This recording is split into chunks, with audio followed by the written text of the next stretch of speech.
Hey, we got somebody in here already. Mr. Messia. I was reading that off the phone. It's real hard. It's small print, but good evening, guys. Welcome back to the weekly live broadcast, or welcome to the weekly live broadcast, I should say. Give me a second to get logged in here. Hopefully, I can do that pretty quick and get the chat pulled up so I can see what's going on. There we go. We're getting somewhere now. All right, while I'm doing that, I gotta look around here to see what I'm doing. There we go. While I'm doing that, let's get the disclosures out of the way here. This is a live broadcast weekly. I do this pretty much every Thursday evening, 7 o'clock Central. Let's adjust that camera a little so I'm not cutting off my top of my head. 7 o'clock Central, most Thursday evenings. Sometimes life gets in the way. I don't have anything planned. It's no topic planned. This is just an Ask Me Anything session, and I do my best to respond to all your chats, all your questions, your comments. If you see me answer a comment that's like way down past yours, there's a chance I might have missed yours. You can feel free to ask it again. But otherwise, give me time because it takes a little while for me to get through all this stuff. And just keep it family friendly. That's all I ask. We have a lot of people from a bunch of different areas of backgrounds and kids and all kinds of things in here. So keep it family friendly. If you start cussing at people, if you're just hateful with somebody, any of those kinds of things, we're going to boot you out of here. So. Other than that, let's get going. We got people talking already. I need to jump in. So Sharon, good evening to you. And Rizal, I think it is. I'm sure I pronounced your name wrong, but good evening to you. Hope you're doing well. And Mr. Messia, I already said hello to you, but I'll say hi again. Good evening. Greetings from Theta, Tennessee. This is Sulphur Springs Homestead, huh? Don't know where that is exactly, but thanks for joining us. Appreciate it. We got Marie Scott here from Tipton, Missouri. Where is Tipton exactly? I can't remember, but I've heard of it. Anyway, welcome in. Thanks, another Show Me Stater here. Lauren, hello to you. And Sulphur Springs says, bloody quail eggs, what's up? Oh, okay. What that sounds like is a fertile egg, actually, that has just started to develop. It's not that uncommon. It's one of those things you probably, it got too warm. Started to develop and then stopped developing for whatever reason. That's normally what's causing it. I'm assuming what you mean by that is that there's blood on the inside of the egg, not blood on the outside. If there's blood on the outside of the egg, sometimes that just happens too. The hen just kind of strains for whatever reason when she's laying the egg. It's usually nothing to worry about. It's usually a temporary thing, only happens once or twice, and it's not really a big deal. But again, if you're talking about when you crack the egg open, you pour it out and there's a blood inside that, blood when laid, okay, you're clarifying that. So bloody when laid, yeah, that's what it sounds like. The hen just strained for whatever reason. It may have been an overly large egg. It may have been, there's a number of different reasons that could have caused that. But again, usually it's nothing to worry about. It clears up. It's just a one-time thing or maybe even twice and no big deal. So don't stress about that. It's probably going to be just fine. All right. Christian Acevedo says, hola, Chris, ¿cómo está? Y buenas tardes. Estoy muy bien, gracias. And Jamie says, hi, Chris, hello to you.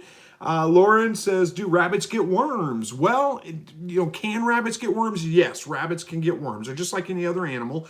They can pick up parasites. Now, whether they do get worms or don't get worms, it really depends on a lot of things. Probably the amount of parasites that are in your area, how big of a threat that is. Also, if you keep them on the ground, they're going to be a much higher risk of getting them. I've never had my rabbits get worms. They stay in cages above ground.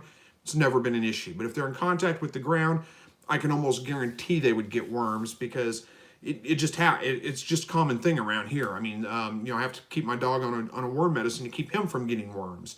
It's just a common thing. It just happens. So yeah, they can very well get worms, but if you're keeping them in cages above the ground, it's unlikely that they will. So hopefully I got that answered for you. All right, Kara Mulla, I think it says, hi, bro. Hello to you. We're outside in Georgia, and Rhonda, and I think you're saying good morning from Karamola. You must be in the other side of the world from India. Yeah, good morning. Well, it's evening time here, but good evening to you. Good morning, whichever it is for you. Thanks for joining us. Good evening, Rhonda, and outside in Georgia. Tyler says good evening. Good evening to you as well. And Raymond says, hey, I made it. Hey, glad you made it. Good to see you here. Tracy, let's see. Hello, hope you all are well. First-time readers here and watch all the time. Well, thank you so much. I appreciate that. And hopefully you're finding the channel helpful. Hopefully we can answer some questions for you if you had them. good luck with your first time breeding. I do have some news to announce. My rabbit, I released the, Tipton's between Kansas City and St. Louis. So a little ways from me, but still, Missouri. I bet it's pretty cold up there right now, isn't it? It's chilly here, but we're actually due for a warm front to come through. But anyway, did the video on Monday showing my rabbit, ready to build her nest, put the nest box in. She built a beautiful nest. I kind of expected babies the next day. She waited till today. Just had her babies today, which is unusual. Usually my rabbits don't even look at building their nest until like the day they're going to have their babies. But she had them today. So it looks like right now, probably eight baby rabbits in there. Don't know for sure. I haven't been able to count them all up, but everything looks fine. Covered them with plenty of fur because it's good because it's cold out. It's about 30 degrees, 29 degrees, something like that out right now, but they're doing just fine. All right. Christian says, Chris, I want to get some rabbits, but what sell better, meat rabbits or pet rabbits? That's going to depend on your area. I can't really answer that for you. Around here, I don't know, honestly, if one sells better than the others. I think probably pet rabbits do sell a little bit better than meat rabbits around here, unless you have like a specialty breed like Tamuks or something like that that's, a little bit highly sought after. But usually pet rabbits like your Lops and Angoras and some of those kinds of things, and although Angora is not necessarily considered a pet rabbit, it kind of is thought of as a pet rabbit. So, a lot of times those kinds of rabbits sell for a little bit more money and they sell better than your standard run-of-the-mill New Zealand white or whatever. But again, it just depends on your area. Check on Craigslist. I would say check Facebook market pages, but they don't let you sell animals on Facebook anymore. So check, Craigslist and some of those kinds of things. See what the market is in your area. If you see lots of people selling rabbits, and especially if you see the same people over and over and over again posting, then there's a good chance that there's a pretty good market for whatever kind of rabbit they're selling. Hopefully that makes sense. Sorry, let me grab a drink here real quick. All right, Sulphur Springs says, okay, already got that one answered for you, I think. Lee says, watching again from England. Always great info of you, mate. Thanks. Well, thank you very much, Lee. I appreciate that. And staying up late and joining us all the way from England. Thank you very much. Mary Garrett says hello. Hello to you, Mary. And Cal says, hey, everyone, just wondering if certain types of quail stop laying during the winter from Canada and it's cold. Yeah, it really has very little to do with the temperature as to whether quail will lay. If you say certain types of quail, yeah, I'm sure like bob whites and some of those kinds they do stop laying at different times for different reasons. Coternics are, they do lay a lot more regularly than other types of birds, and that's why most people that are keeping them from eating eggs keep Coternics quail. And the temperature really doesn't have much to do with that. It's the light. The amount of light that they get 14 hours a day is going to keep them laying. Anything less than that, they're going to stop. So yeah, if you don't have an additional light on them, then yeah, they'll stop laying in the winter, but not because it's cold, because the daylight is shorter. There's just not enough daylight to keep them laying eggs. I do notice, though, that my birds tend to kind of shut down and stop laying for a little while when there's an extreme change in temperature. Like we went from in the 50s and 60s, and then we went down to a couple of days where it didn't get above 30 degrees. And they've really shut down for the last couple of days. But they'll pick back up here in about a week or two once they adjust to that. It's just a little bit of a shock on them, and any kind of stress factor makes them quit laying for a period of time. So hopefully I got that answered for you. Let's see, Rhonda says, I rehomed all my rabbits and quail this week. I had a month, but wanted to get it done as quickly as possible. Yeah, I don't blame you, Rhonda. And those of you guys that don't know, Rhonda had a run-in with the, I guess, city animal control, I guess was what it would be, and found out that she wasn't allowed to keep her rabbits or her quail, if I remember right. There's no ordinance against rabbits, but they had to be 100 feet away from your house. I've heard of ordinances saying they can't be within 100 feet of like a neighbor's house or something, but I never heard of an ordinance saying they couldn't be within 100 feet of your house.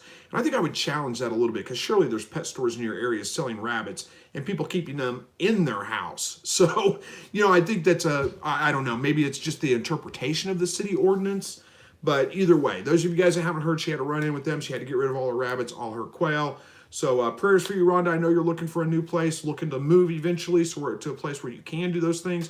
prayers for you that you find it soon and that it works out. I'm very sorry to hear about the issues you're having. Hang in there. It's going to get better. It's just a matter of time. It will. All right, Sulphur Springs says, at certain temperatures, do you heat your quail? The only time I heat my quail, other than the brooder box, I have to keep the brooder box warm until they're feathered out and whatever, but the only other time is when I cook them. I don't heat them any other time.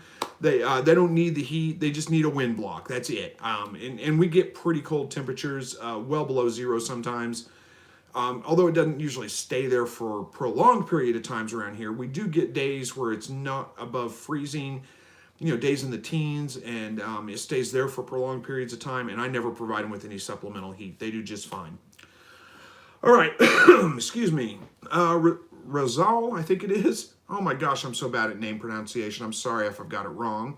Says, first time incubating with 65% humidity on the first 6 days. Couldn't make it go down, but hatched 7 out of 12. Can I increase the hatch rate? Yeah, you probably can increase the hatch rate. 65% humidity is not that high, so it's nothing really to stress about. I would find that just fine. I wouldn't worry about making it go down. Chances are, if you now 7 out of 12 is not a terrible hatch rate. It may be a little bit on the low side, but it's not that bad. You can probably get it up though. The thing, I've got a whole series of videos on improving your hatch rate. It's under a playlist on my homepage. You can go there and find it. Hopefully, I need to do probably some reorganizing there, make it a little bit easier to find. But there's a series there of things you can do. Float testing your eggs before you incubate. Spraying them down with some Listerine it's a Listerine, 50% Listerine, 50% water to help kill any bacteria off. The biggest thing is probably going to be your incubator temperature. I don't know what kind of incubator you're using, but most home incubators, there's a good chance that the thermometer, or the thermostat, I should say, is not reading temperature correctly. So I would start there, get a couple of non-digital, mechanical, I shouldn't say mechanical, but non-digital thermometers, calibrate them and make sure they're accurate first. Make sure to calibrate them. And then throw them in your incubator and verify that your incubator is reading right. I always say get 2, because if you have 1 and it's not reading the same as the incubator, you don't know which one's off. But if you have 2, and any 2 of those 3, the incubator or in the thermometers, there's 3 there. If any 2 of those 3 read the same temperature, you can probably bet that's right. Now, if your temperature is reading off, either up or low by 2 or 3 degrees, that can definitely affect your hatch rate. And that would be the first place I would start. If you do find that it's reading, let's say it says 100 degrees, but it's actually 98 degrees in there, well, then you just need to adjust it up 2 degrees. So you run it at 102 instead of 100. Hopefully that makes sense. That's the first place I would start. Look at that, verify that your incubator is reading correctly. Give it some time. Leave them in there. Don't just throw them in there, turn it on, and be like, oh, it's wrong. Give it some time. 24 hours and take several readings just to make sure that it's leveled out and it's actually accurate. That's the first place to start, and then go from there, and you should be able to see better hatch rates. But 65% humidity, it's not that high. It's probably not high enough that it would negatively affect your hatch rate. I would start with the other things. Hopefully that helps. All right, Tracy says, very helpful, and had too many wrecks we bred, only had 1 fall off. Did I miss something? There we go. Hell, first time breeders. Yeah. Okay, gotcha. I'm with you now. Very helpful. Well, thank you for the kind comment. I appreciate that. You had too many wrecks that you bred and only had 1 fall off. Well, 1 fall off's not bad. I would still consider the rabbit probably as pregnant. I do like to get 2 or 3 fall offs whenever I breed, but it's not an absolute necessity. Chances are your doe is pregnant, so congratulations, hopefully are due, and give her 30 days, and I'm betting you're going to have some baby rabbits in there. All right, Tamara says, good evening. How do you get quail not to fight when adding new ones to the cage? Good question. That's a common problem. There are a couple of things that you can do when you're introducing quail to each other. If you, excuse me, if you're raising them up from the egg, what I find is, when the baby quail that you're introducing to the older quail, when they're no older than about 4 to 5 weeks at the most, and you can do it much younger, 2 to 3 weeks even. But when you get birds that are 4 or 5 weeks old, no older than that, and you throw them in there with the adult birds, they do tend to, I think my wife may be getting home from work. My dog is barking. You guys probably can't hear him, but hang on a second. I got it let him out. Hey. Go out there if you want. There you go. All right, sorry about that. He wanted out. He's sure there's something out there. And then he came right back in. That's what he does. All right, where were we at with this fighting? Okay, introducing the babies when they're 4 to 5 weeks old, no older than that. If they get older than that, then they start developing the hormones of an adult bird, and I think that's when the other birds see them more as a threat. But I've had really good luck combining younger birds with older birds without them fighting. It works out really, really well. Now, if you're talking about you got some new birds and they're already adults from like another breeder or something like that, you're trying to combine, very, very tricky. A couple of things that you can do.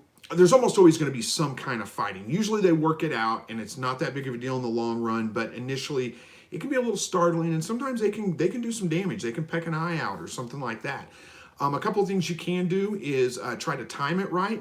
So you could do that in the off season when they're not breeding. Take the lights off of them, let the females quit laying, let the roosters quit crowing, and then try to combine them together. They're a little bit more docile when they're not in breeding mode. You can try to, if you have like a divider of some kind, you can put them in a cage where there's a wire between them, but they can't actually get to each other, but they can see each other and kind of get acclimated to each other before they're introduced to each other. That can help with that. Maybe a cage within your cage with the new birds in it, if that makes sense. I have also heard of spraying them down with vinegar. That was a tip that's been given to me by several people here from, I can't remember who they got that from, maybe Aloha Quails or something like that.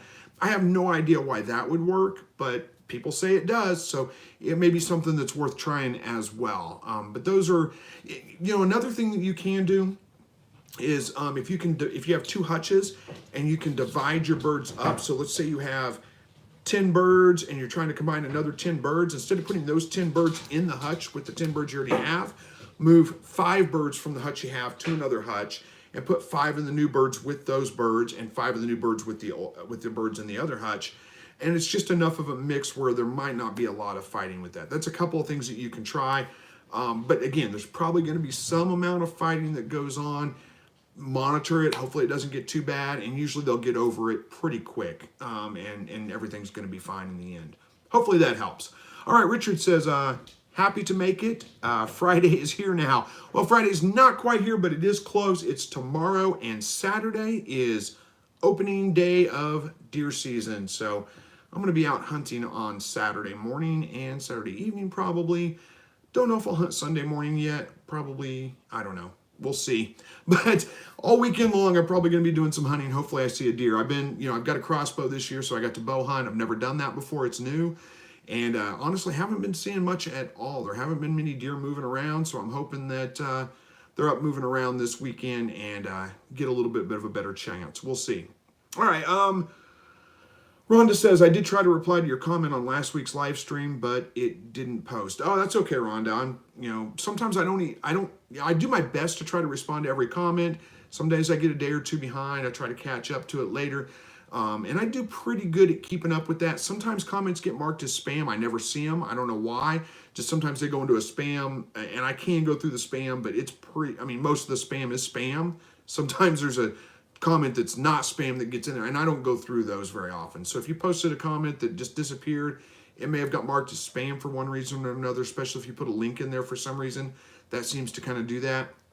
I'm not ignoring you, I just missed it. And a lot of times I don't see replies to replies. So if I make a reply to your comment and then you reply to that, sometimes I don't see that. So I'm not trying to be rude and ignore it. It just doesn't pop up, and I just don't get a chance to see it and respond to it. I do my best to keep up with all the comments, and it's a little bit to keep up with, so forgive me if I miss one or two here or there. All right, James says, good evening, Chris. Avid watcher of your channel, but first time live from Central Georgia. Thank you for joining us tonight. I appreciate that. All right, Britt says, hey, Chris, is it okay to house Coturnix and Bob White? Yeah, you can house them together if you want to. I think Rhonda actually had Bob White and Coturnix living together and reported they did just fine. If it was me, I would probably keep them separate, but that's just me. If you're looking at wanting to keep them together, you can do it. It'll work just fine. All right, Marie says it's 34 degrees there right now. Well, actually, it's a little bit colder here than it is there. All right, Mary says, what else can you use in the nest box to keep babies warm? Are we talking about rabbits, I'm guessing? I just stuff mine with straw and they do just fine. The mother pulls some fur, covers them up. I've never had a problem, and I've had them out in some very cold. I mean, it's 30 degrees out right now, which is pretty chilly. I mean, it's below freezing. They're nice and warm in there, and that's all they need. You don't need to do anything else. As long as you've got a box that, like I said, stuff it with some straw. The mother builds the nest, puts them down in there, covers them with some fur, then you're going to be fine. Now, if the mother doesn't pull fur, a lot of times you can pull it yourself from her dewlap.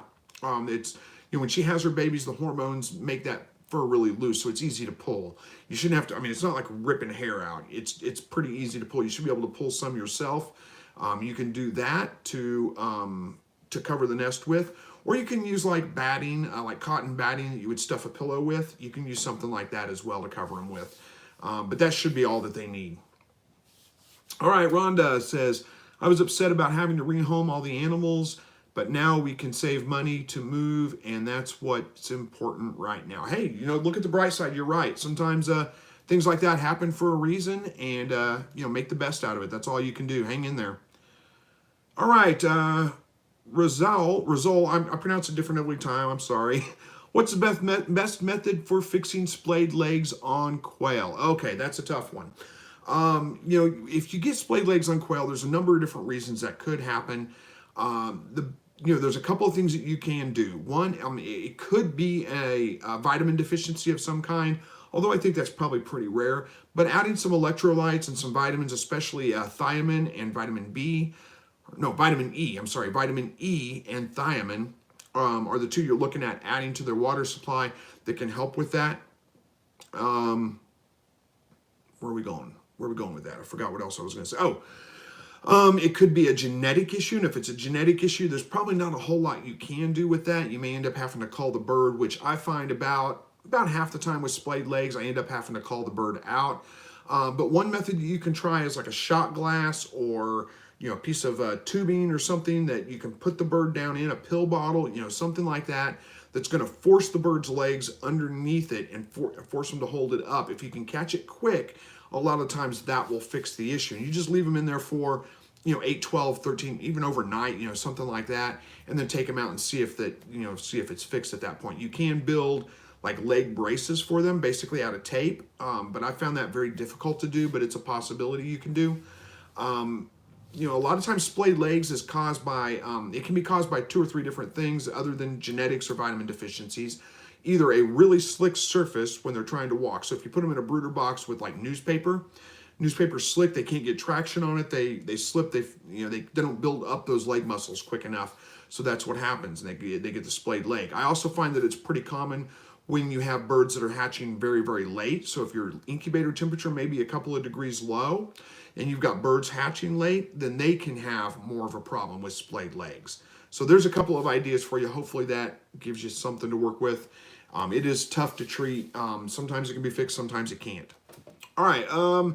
Lauren says, hi, Chris. What is the coldest temp that newborn kits can survive in? Oh, goodness, cold. I don't know. I've never had a temperature too cold that they couldn't survive in. Now, as long as we're talking in a nest box, out on the cage floor, not very cold at all. I mean, if it's below 70 degrees, or I would say even probably below 80 degrees, and they're born on the cage floor, just out in the open, no nest box, anything like that around, they're not going to make it very long.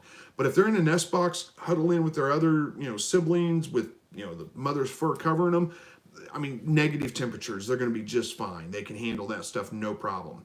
I've never had it too cold for them to be able to handle it. I know I've had some people talk about losing some rabbits to cold, which was, again, very, very cold.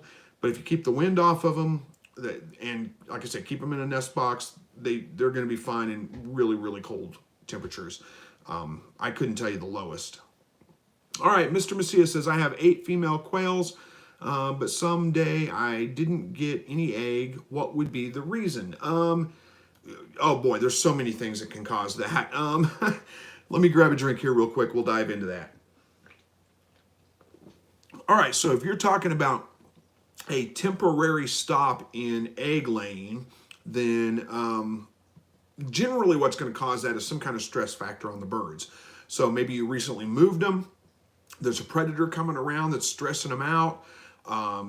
drastic change in temperature or a drastic weather, sometimes a severe storm, something like that can really stress them out, and they'll stop laying eggs for a couple of days. Now, it may take them a day or two to stop, so don't think it's not like stress factor and they stop laying that day, because the eggs go through their system. It's not like they just develop an egg and lay it the same day. It takes a day or two for that to work through their system. So if they get stressed out on Monday and they've got eggs in their system, it may be Wednesday before they stop laying, but it was that stress factor on Monday that caused them to stop laying. That's the most common thing, is some kind of stress factor to them. Sometimes they just take a break for whatever reason, and I don't know why. If they're molting's another time when they do tend to stop laying for a short period of time.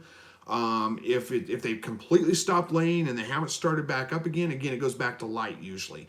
14 hours a day of light, that's pretty much what they need. So hopefully that answers that for you. All right, Richard says, when's the best time to take quail eggs for breeding? At the beginning of the season or midway or the end? It depends on when you want to have baby birds. I mean, it's, usually when they first start laying at the beginning of the season, I give them about 2 weeks to ensure that the eggs are fertile. We got the fertility up, and then you can incubate it anytime you want. And it doesn't matter.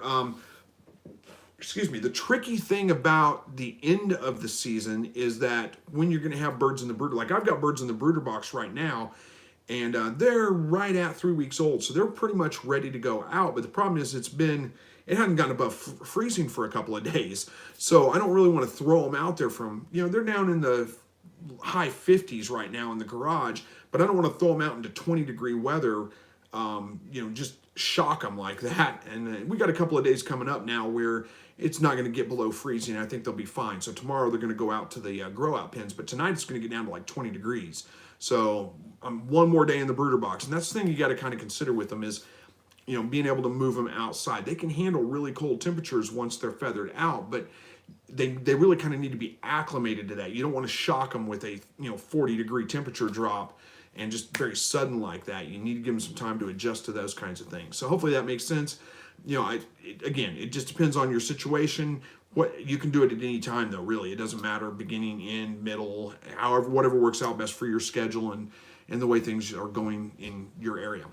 All right, Gilbert says, how big are your bunny cages? My rabbit cages are 36 inches by 30 inches, and then they're 24 inches tall. So the rabbits can kind of stand up in there if they need to. But they are 36 by 30 floor plan around. Hopefully that makes sense. And that works for all my does with babies, my males, all of them. That's what I use for them. All right, Christian says, Coturnix quail sell really good here, but Bob White don't sell really good. Yeah, Bob White don't sell really well around here either. Part of the reason is you need a permit to raise Bob White. And if you're selling Bob White, I believe that it's illegal to sell to somebody that doesn't have a permit. I'm guessing, I don't know for sure, but it is a requirement that you have a permit to raise Bob White because they're a native bird. And it's not hard to get a permit, but more people, people that are buying quail are usually buying them for one of two reasons. They want to raise them for meat or eggs. Well, I should say three. They want pets, which is a very small percentage of the people. They want to raise them for meat and eggs, which is the majority of the people. And that is going to be Coturnix. So they're just way better producers than Bob Whites are. Or they want to raise them for hunting. Now, if they want to raise them for hunting, like they want to release them into the wild and, train dogs with them, those kinds of things, then that's probably going to be Bob White that they want. But that's not a huge percentage of the people out there. So that's probably why the Coturnix sell better. All right. Abigail says, hey, Chris, I'm leaving the country over the holidays and have a good amount of rabbits. Any advice for things to do so the house sitter has an easier time taking care of them? It shouldn't be that hard to take care of, really. I would just walk through them with the daily chores. Like whenever I leave, and of course I'm never gone for more than a week at a time, I just have my neighbor come over and take care of them. But I don't have that many rabbits. I just have a couple. I do try to time it to where I don't have baby rabbits if I know I'm going to be gone. I don't want to have a bunch of baby rabbits that have to be watched after or anything like that. But, grab one more drink here. The biggest thing I notice is feeding. Feeding can be a little bit tricky because I think a lot of people just want to overfeed them. So if you have a measuring cup that is measured out to exactly how much the rabbits need every day, that can make it easier. Just say, give one of these cups to each rabbit, walk them through it maybe 2 or 3 times before you leave. Really, I don't know that there's much else that you need to do. I think it's probably pretty easy. Just whatever to look out for. You can refer to my channel to watch a whole bunch of rabbit videos if you want, and who knows, that'll prepare them for it. But I don't think it's that difficult to do. I think you'll be fine if you just have the sitter come over one day and say, here's the rabbit chores that we do every day. Take a notebook with you and write things down as you're going so they have a list to go by, and you should be fine. All right, Marie says, how do you keep your eggs from freezing? Mine are laying most of their eggs before 6 a.m. and most are freezing before I get to them. Yeah, well, most of my eggs freeze too, honestly. In Southwest Missouri, we don't stay frozen all winter long. We have periods of time where we're above freezing, so I collect the eggs then, before they freeze. But yeah, most of mine end up getting frozen too. It's not that big of a deal, unless you want perfect little yolks and fried eggs. A frozen egg thaws out and you can scramble it up and use it like scrambled eggs just fine.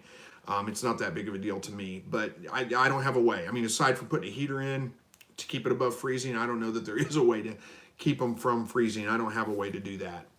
All right, let's see. Bowler Guy says, do quail eggs ship better than chicken eggs? Well, I'm not an expert on chickens. Don't know how well their eggs ship, but quail eggs ship relatively well. As long as you have a good supplier, a reputable supplier that packs them well, they tend to do pretty well. You can get pretty good hatch rates out of shipped eggs. It can be sometimes difficult. It depends a little bit on the carrier, the mail carrier, whoever's delivering, how they handle them, and more so where they keep the eggs while they're being shipped, so they don't have to worry about they don't set them out in 90-degree sun and just leave them set out there half the day before they put them in the truck to bring them out to your place and deliver them. Those can all affect all those kinds of things. But most of the time, quail eggs actually ship pretty well. All right, Victor says, hey bud, when can I select my quails to lay eggs? Mine are 10-week old. When can I expect my quails to lay eggs? Mine are 10 weeks old. Well, as long as you have enough light, 14 hours a day of light, they should start laying any time now. Usually between about 8 to 12 weeks old. Some birds start laying at 8 weeks, some it's closer to 12 weeks. 10 weeks is right about average for that, so I would expect, again, 14 hours a day of light. If you don't have some kind of artificial light on them, well, if you live in North America anyway, it's wintertime now, or it's getting into wintertime, the days are pretty short. They're much shorter than 14 hours, so you have to add some kind of external light to get them to start laying. By the way, while we're talking about light, have not kicked off the Kickstarter yet for the solar light that I have. If you guys aren't familiar with that, I'm working on getting a solar light. I've got a solar light that's on a programmable timer, so you can set the time, have it come on at 6:30 in the morning, for example, to extend your daylight. And you're not having to stay on at night, keeping them up all night long, or shutting off instantaneously and just plunging them into darkness all of a sudden. You can set it to come on early in the morning and stay on until the sun's up, and you just program it in and it does it automatically. It's been working great, but I don't have the funds to be able to make the bulk order to bring it to market and to be able to offer it to all you guys. So I am going to be running a Kickstarter on that sometime pretty soon, the next week or two probably. And if you guys know how Kickstarter works, it is one of those things where there's no risk to you. If you decide you want one of those lights, you go to the Kickstarter, you support it, you say, I pledge. They're going to be about $40 probably. You say, I pledge $40, for example, and I want one of these lights. Well, if we make our funding goal, whatever the total is, then when we do that, which will be 30 days, maybe 45 days from now, then you're charged the amount that you pledged, and whenever I get the bulk order in with the lights, I ship one out to you. If we don't make the funding goal, then you're not charged anything at all. So there's no risk for you. So if you want to get involved in that, if you want to know when it goes live, if you're interested, go to slightlyrednecked.com/solarlight, and you can sign up for the mailing list, and I'll notify you when it becomes available. Let's see, I should probably put that in the comments. Let me do that real quick. Hang on just one second.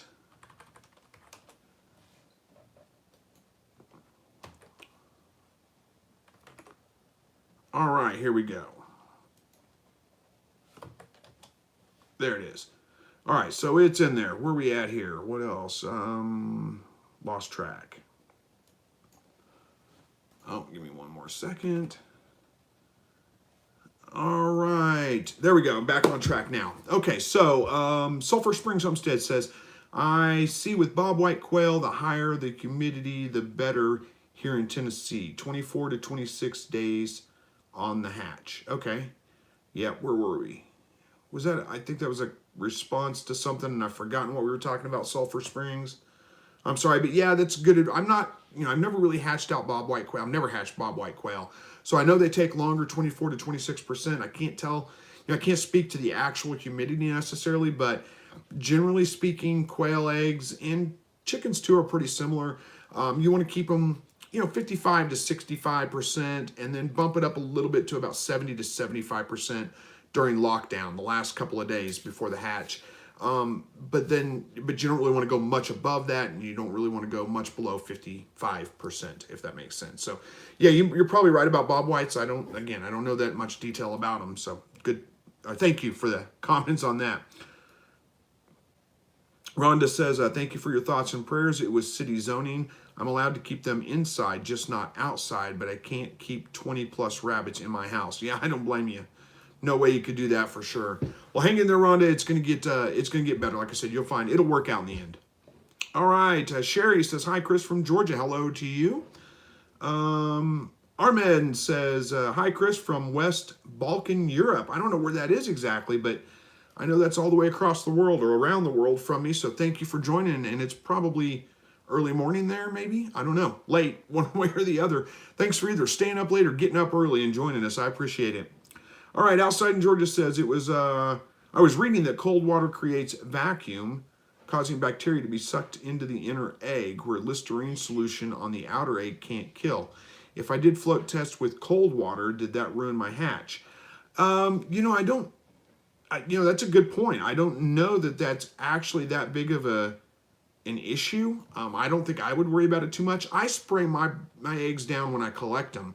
So when I collect the eggs for incubating, I spray them down with that Listerine. That's going to kill most of the bacteria on them.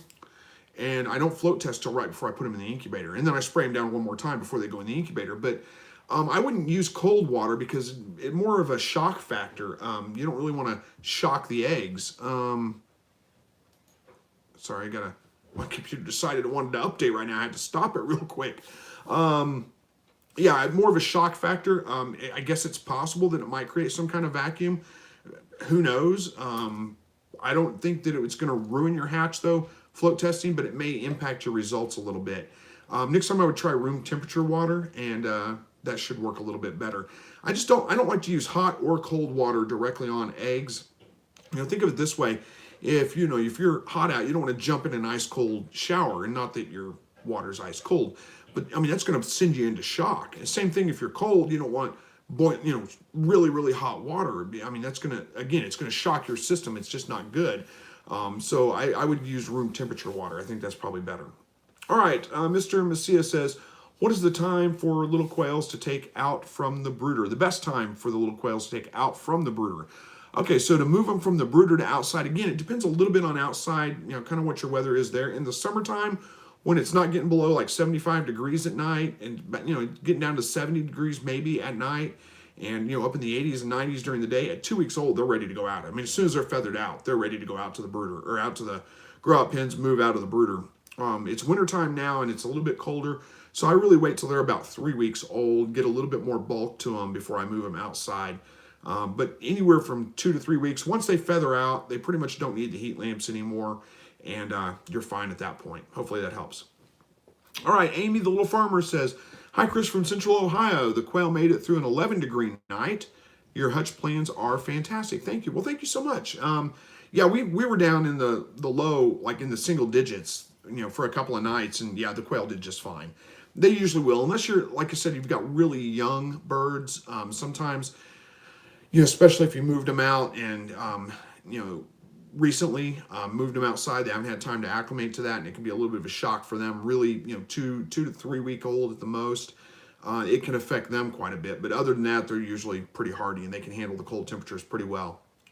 All right. Sulphur Springs says, what is in the case to your right? A trombone. Case to my right? No, it's not a trombone. I can guarantee that. That's a gun case or a shot. There's nothing in it right now. It's empty. but it's a shotgun case. It's a case I use whenever I transport my shotgun. I don't have very many places to store gun cases, so that's what it is. All right, Josh says, do you sell quail eggs? I do sell occasionally.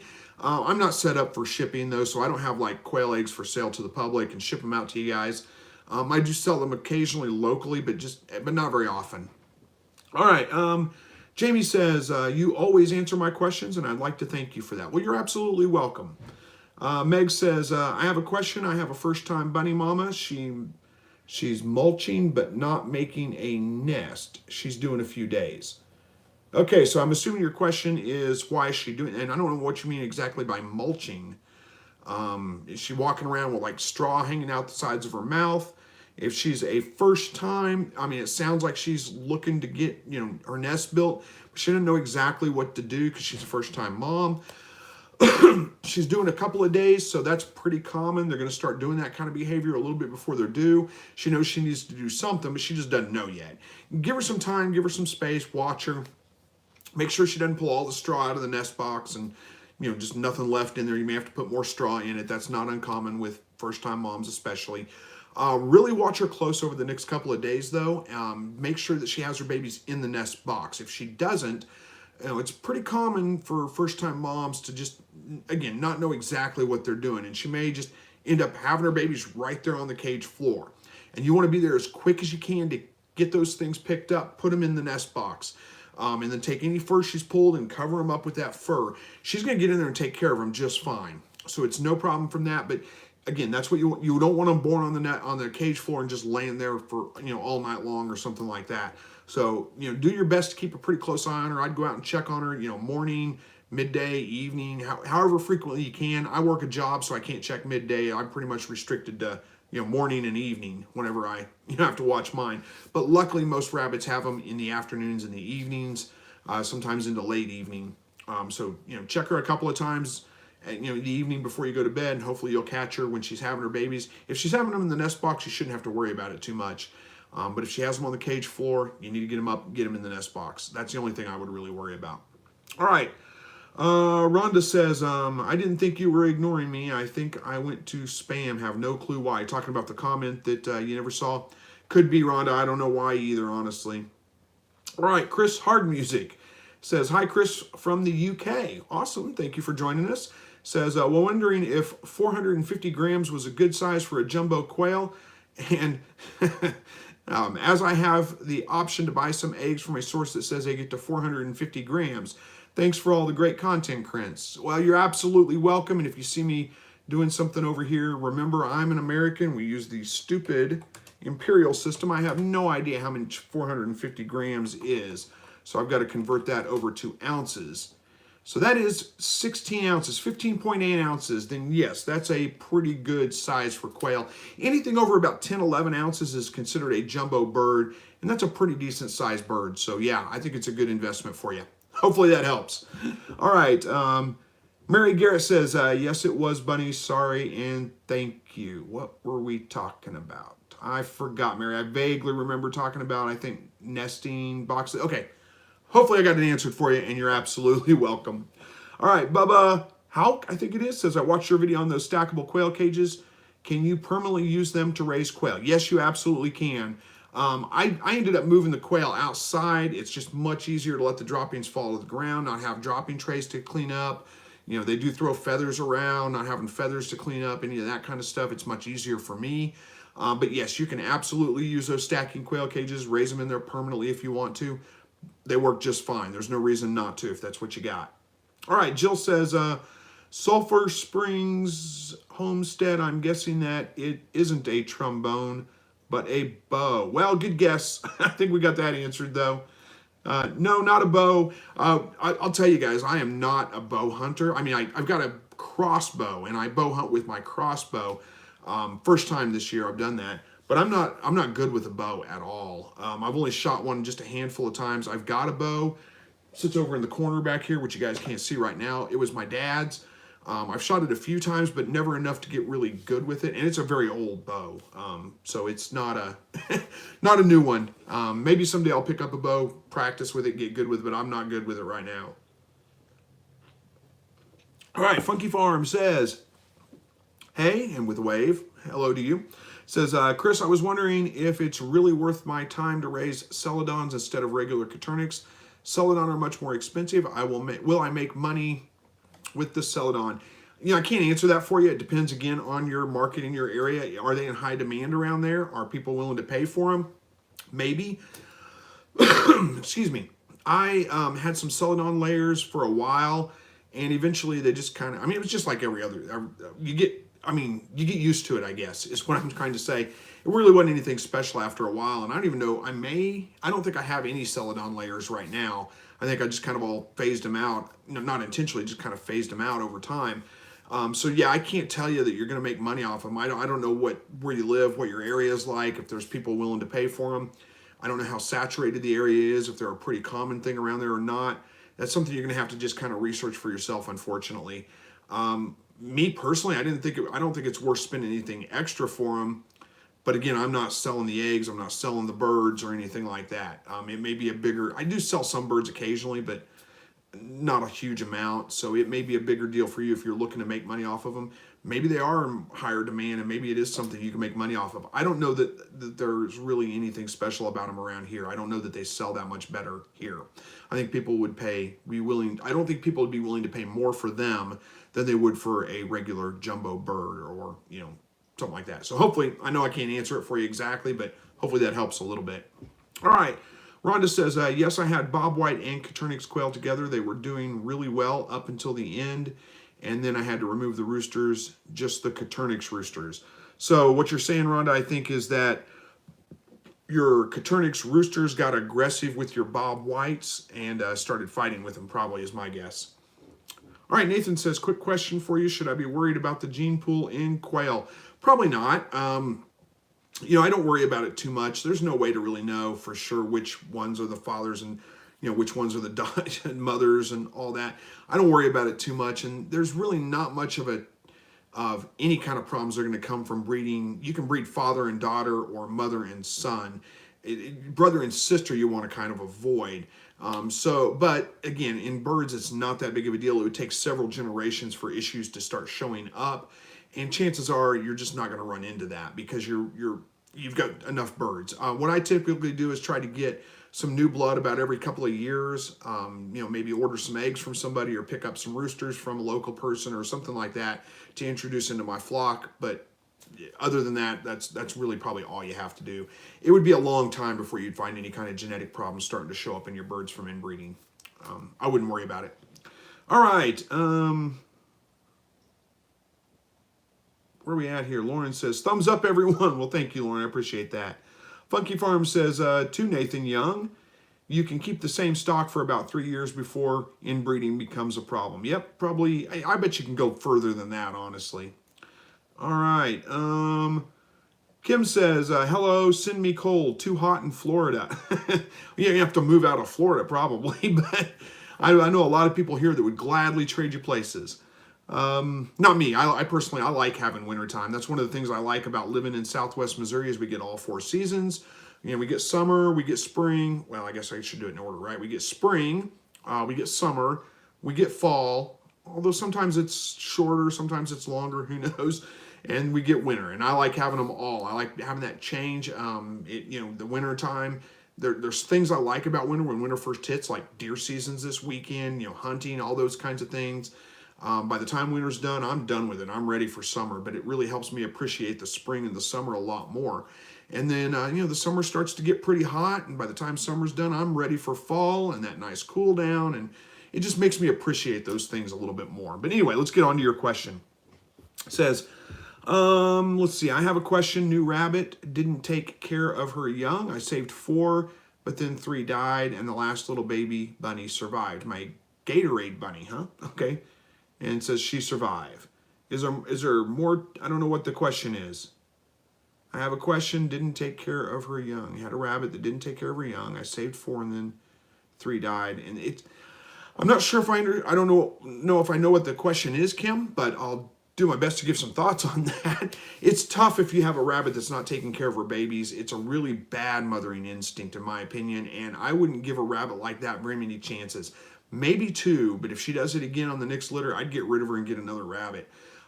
It's pretty rare that they won't take care of their babies, and it's really, really hard to nurse baby rabbits and get them all to live. So the fact that you got 1 to live, that's an amazing thing. So you did pretty good with that. I don't know if that answers what your question was or not. If not, ask it again down here, and I'll do my best to get to it. We got about 10 minutes left. So, all right. Nethum, I think it is, says, do you recommend to raise quail? Yeah, well, I raise quail, so yeah, I don't know if you're asking me if I recommend raising quail or if there's like a specific type of quail I recommend. I always recommend Caturnix quail if you're looking for meat and egg production. They're by far the best.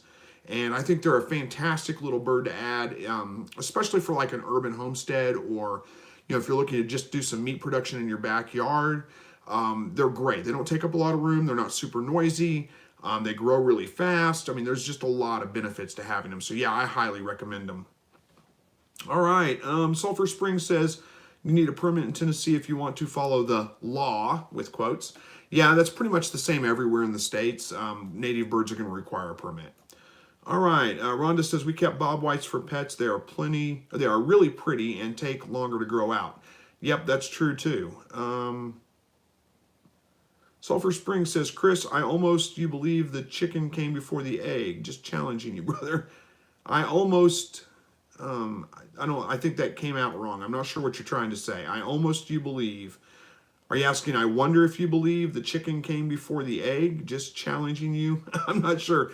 Well, no, I don't think the chicken came before the egg. I think the chicken was created by God, and then the eggs after that. Who knows? Maybe God created the egg and hatched out the chicken. Who knows? I don't spend too much time worrying about it, but I think probably more like God created the chicken, but I don't know. All right. Funky Farm says quail eggs do ship better than chicken eggs. Thank you for that. Danielle says, hello, my buck loves his veggie, but the doe is not interested in the veggies. What can I do to get her to eat them? I want to feed them when she is pregnant for better nutrition. I'm not sure, first of all, I'm not sure why you think that would be better nutrition.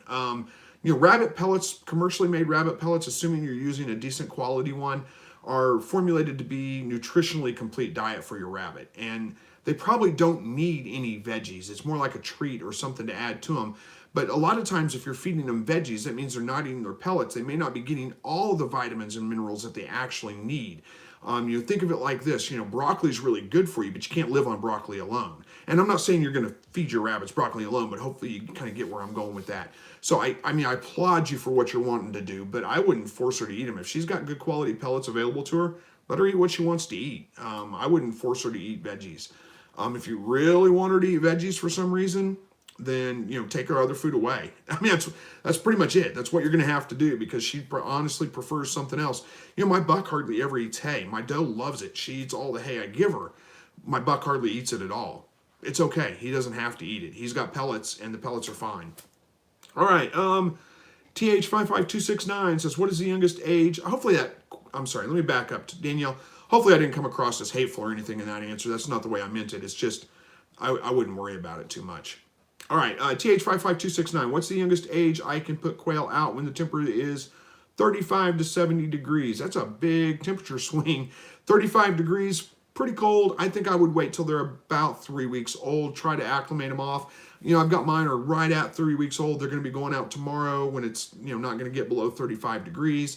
I've had them in the garage with no heat lamp, and it's been getting down to about 50 degrees. I brought them down to 50 degrees slowly, dropping them about 5 degrees every couple of days for, until they were down to about 50 degrees, took the heat lamp off completely. And then, they're fine to go out at that point probably. I don't know that I'd go out too much younger than that. Really they're kind of fully feathered out usually by about 2 weeks old, but it seems like it takes them another week to kind of bulk up a little bit. So, all right. Nathan says, thanks Funky Farm. Whoa, where are we at here? Lost some track. But what I mean was about the different subspecies breeding together. I missed it. What are we talking about? I forgot it. Rhonda says, I can't help till income taxes. Oh, you're talking about the Kickstarter, Rhonda. Yeah, that's okay. If you can't help, you can't help. It's okay. I'm not going to hold you to that. Cruel Intention says, how you been, bro? I've been doing good. Thank you. How are we doing on time here? 5 minutes left. Let's see how many more I can get through in 5 minutes. All right, I'm going to skip a few of these comments because they're comments to other people. All right, TH55 says, mean putting them into outside pin that has one end with a completely covered sandbox for cover protection. That doesn't really change my answer much. I still want to say about 3 weeks. Hopefully I got that answered for you. All right, Jill says, I was sitting in the car this morning getting ready to head to the city. I found myself admiring some quail scratching through the leaves. Then it dawned on me that they were my babies. That's funny. I can relate to that. That could happen to me too. I hope you got them all back in. Topeka says, what's up? I finally made it. That's Topeka Urban Farm. I've been blessed hatching left and right. I got over 100 in brooder boxes. Might be too many. That's certainly a lot of them. Thanks for joining the live broadcast. Glad you could make it to a live broadcast. And we're almost out of time. Sorry it's so late in the broadcast before we got to interact. But hey, we'll do it again hopefully next week. We got Thanksgiving coming up in a couple of weeks. Of course, that week I probably will not do a live broadcast. I'll try to remember that ahead of time and remind you guys one more time. All right, Chad says, hello. Hello to you, Chad. Cruel Intentions says, greeting from Tennessee. Good to see you. Well, thank you. Good to see you here, too. Michael says, hello from Kent, Washington. There we go. Pam Ferguson. Sorry, guys. I'm not trying to be rude. I'm just trying to hurry because we are just almost out of time. Get through the comments the best I can. All right, Pam says, I have a few Texas A&M quail, and they are super aggressive to each other. Is that normal? My Coturnix quail are not like this at all. You know, I had the same problem when I had some Texas A&Ms, all white Coturnix. They seem to be a lot more aggressive than the other birds. I would say it's pretty common with them. I've heard other people talk about that as well. I think it's probably a little bit specific to where you get your birds from. It's obviously a genetic thing that's probably bred into them. But yeah, I would say that's pretty common. All right, Owen says, how are you doing? I'm doing well. Hopefully you are too. I'm going to skip the next one because that's in a response to Funky Farm. Jennifer said, oh, look at that. That's got to be Lars, doesn't it? Yep, Lars came in with a nice super chat for me with 200 Danish, I can't remember what they are, Danish money, and which translates to like 30 US dollars. So very kind of you, Lars. I appreciate that. You come in here like every week or every other week and just throw money at me for no reason at all, and it's so very kind of you. Thank you very much. All right, Jennifer says, I just want to thank you. All your videos have helped me with my rabbits, and now we have 4 adults and a litter of 6 babies that are 4 weeks old. And you know what? For that super chat, maybe I should give you guys 5 more minutes. We'll do that, 5 more minutes.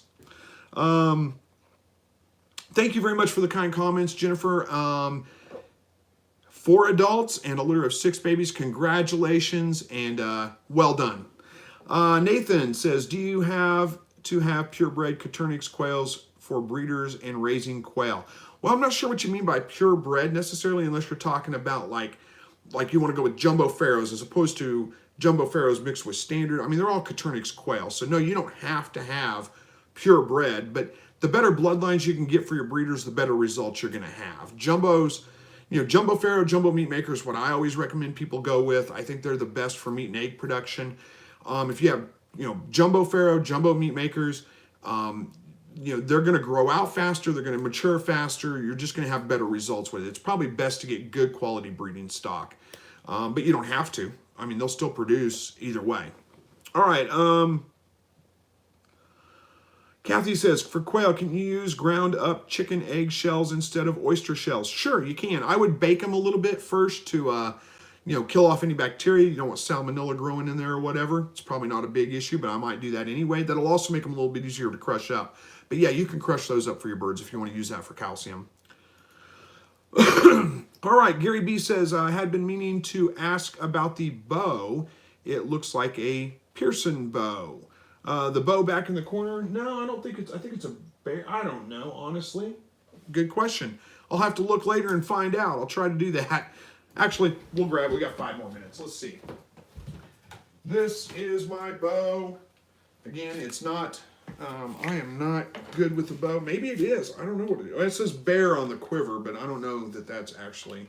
But this was my dad's bow, and he died when I was 19 years old. So that's been, I'm 45 now. So it's that old. It's older than that, actually. Very old. All right. back to it. We'll see if we can get a couple more things answered. We got 5 minutes right now, and then we got to call this quits. All right. One drink here. We'll get into it. Rhonda says, yes, you can use, yes, you can. I use eggshells, but then it just made more sense to me to put the oyster shells. Everyone kept throwing away the eggshells. Yeah, I can see that. Actually, it seems like all the birds were picking on the Coturnix roosters. Interesting. I would have thought it the other way around, but all right. Hubby is on his way to Florida for work. Wish I was going. We got so much snow this week. Yeah, no kidding. Lucky you, you get left behind. He gets to go hang out on the beach, right? Pasha says, hey, Chris, a concern here. I inherited a rabbit. I noticed he started flinching lately. This morning I tried to touch him only to notice the inside of his ears are sore. What can I do to help? Okay, that sounds like ear mites. He's got scabs on the inside of his ears. Almost guarantee it's ear mites. And that may be the flinching that you're seeing, shaking his head, especially if he's scratching his ears a lot.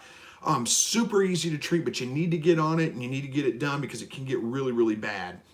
Just any kind of cooking oil, olive oil, vegetable oil, mineral oil, as long as it's food grade, any food grade oil is going to work. And just take an eyedropper, put a couple of drops in his ears. Now, he's not going to like that. He's going to hate it. He's going to shake his head. He's going to run around like, what did you do to me? But put a couple of drops in each ear and do that every day until the scabs are gone. Don't try to clean them out. Don't just put a couple of drops of oil in his ear. If you got some tea tree oil, put a drop or two of tea tree oil in something like that. It'll help soothe it a little bit. But anyway, a couple of drops of oil in each ear, once a day until the scabs are gone. And it'll probably take, depending on how bad it is, maybe a week for the scabs to disappear, and then go every other day for another week after that. And that should take care of it. Watch him after that. Make sure you don't get a reoccurrence of them. If you do, you'll just have to treat all over again. It's not terribly hard to take care of, but you need to get it done. And then Sharon's recommending ivermectin. And yeah, you can use ivermectin, which is a topical pesticide. I personally don't like to use pesticides if there's a more natural, milder way to treat it that works pretty well, but you can do either way you want to. That would work. All right, Verna's here. Oh, don't worry about being late. We don't take attendance here. It's okay. All right, Jamie says, thank you for your knowledge. Well, thank you. That's very kind of you to say, and you're absolutely welcome. She goes on to say, just got some, I assume you're she, could be a guy, I guess. Just got some meat rabbits and quail. Well, congratulations on your new animals. All right. Netham says, thank you for answering my question. You're absolutely welcome. All right. We got a couple of thank yous. You're welcome, guys. Verna wants to know, what age do quail start laying eggs? Usually 8 to 12 weeks. It just depends on a lot of specifics there. You can expect them as young as 8, probably closer to 10 on most cases, sometimes as late as 12 weeks, assuming they have about 14 hours a day of light and they're in you're not moving them around a lot, not causing a lot of stress on them. All right. Neil says, is doing a YouTube channel worth the time for a beginner homesteader? Well, I guess that depends on what makes it worth it to you. I find it worth it for me. I make a little bit of advertising revenue off of it. That's not what I consider worth it, though. I mean, it's nice to have, don't get me wrong. We got people like Lars that are very generous and, throw me some money every once in a while, and that's great. Those are nice things to have, but that's not what makes it worth it for me. What makes it worth it for me is I really have a desire to teach. I just kind of have the spirit of a teacher. That's naturally what I do. I don't have that opportunity in my job right now. I was a trainer at one time, so I did get to teach, but right now I'm not a trainer or a teacher or anything like that. So this is an outlet for me to exercise that, and the community, the people that we get to interact with on a regular basis. You guys that come in here every Thursday, several of you guys, I feel like we know each other, and those are the things that make it worth it for me. Now, it takes a little bit of time to build all that up. I made videos for a while where I wasn't getting very many views and I wasn't getting very much interaction from people, but now we get a lot. It's great. The Facebook channel or the group that we have set up, I don't get in on Facebook a whole lot. I'm not very good about getting in there and responding a lot, but I just like to go in there sometimes and just read. Somebody makes a post, somebody else answers it. Everybody's been very kind, very friendly to each other. I like to see those things. Those are all things that make it worth it for me. So hopefully that answers that one for you. It is work. You got to do it every week. You got to follow up with more videos and all. Maybe it's worth it for you. Maybe it's not. But if you want to place, if you're a beginner homesteader, it may be something worth documenting your homestead, just if nothing else for your friends and your family to see. All right. Take a breath here. Randy, hello from Louisiana. Good to see you. Hi, guys. I'm over 5 minutes, aren't I? One more question. Michelle, we'll get this done. After butchering quail, is it necessary to let them sit a few days before freezing or using like you do with chicken? It's a good idea to let them sit for a day or two. Quail are smaller. They don't take nearly as long to... What you're waiting for is rigor mortis to leave, basically. You can use them right away, immediately, or let them sit for, a day, 2 days. So they go pretty quick, usually 24 to 48 hours. I usually wait about 48 hours before I freeze or cook them myself. But yeah, that's best practice. They're going to be a little bit tougher if you don't. All right, guys. Lots more comments in there. I wish I could get to them all, but I got to go spend some time with the family right now. And God bless each and every one of you. Thank you for joining tonight. Hopefully we'll see you guys all again next weekend. And, come back for videos on Monday and Tuesday. I'll get something out there. Not sure what yet, but I'll get it covered. So, again, God bless. Good night. We'll see you guys next week. Take